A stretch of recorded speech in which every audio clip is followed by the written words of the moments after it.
Madam President, Madam High Commissioner, Your Excellencies, ladies and gentlemen. I am pleased to address the United Nations Human Rights Council today. Finland wishes to join this council as a full member during the 22-24 term. I am proud of our candidacy. For Finland, a strong, rules-based multilateral system is of fundamental importance. The Human Rights Council is a cornerstone of this system that plays a key role in upholding our dignity and human rights. The COVID-19 pandemic affects us all.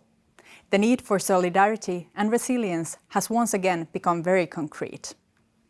Based on our experience, inclusive societies are better able to adapt to change and overcome crisis. Finland's own history is telling. Our development from a poor agrarian country into a stable, equal and prosperous nation has not always been easy. Gender equality and quality education for all have made our success possible. We have built our society by including everyone and by placing human rights, fundamental freedoms and equality at the very center. Today I want to focus on the rights of women and girls, climate change and digital space and human rights. We have seen a pushback on women's and girls' rights in many countries. Discrimination and violence have increased. We all must do more to fight against the trafficking of women and girls and offer better support to victims in each of our countries and globally. Sexual and gender-based violence is still used as a weapon in conflicts, repression and ethnic cleansing. We are deeply concerned about what we are hearing from the Uyghurs, the Rohingyas and from Tigray. The COVID-19 pandemic is worsening the situation of countless health and social workers who are mostly women.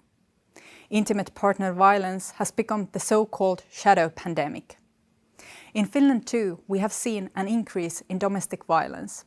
Globally, sexual and reproductive health and rights are more and more at risk. At the same time, women are a powerful force for change and recovery.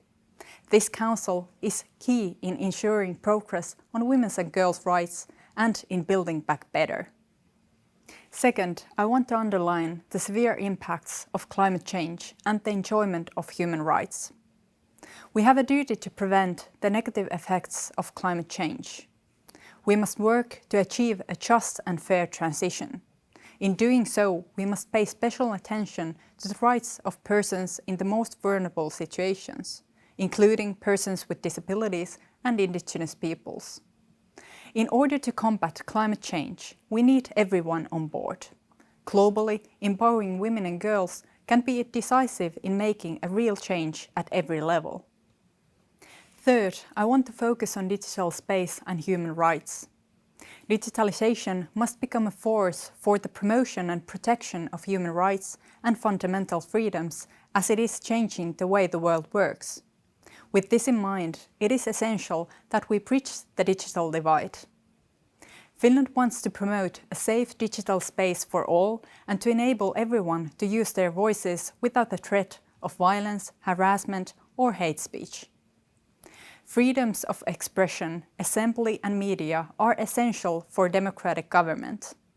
Further, the accountability of decision makers lies at the very heart of democracy, as does the rule of law. I am deeply concerned about the recent attempts in many countries to limit citizens' rights to peacefully express their views both online and offline.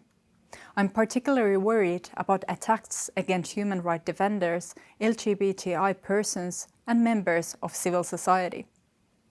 We cannot allow authoritarian governments to use internet and media shutdowns as a political tool.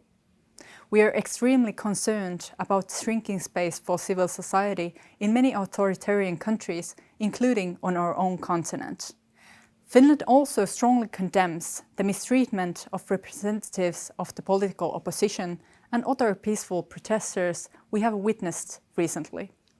Your Excellencies, ladies and gentlemen, no country has a perfect human rights record. We all have work to do.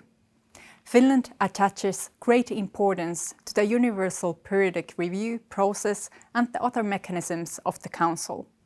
We need a Council with a broad mandate for prevention to addressing human rights violations.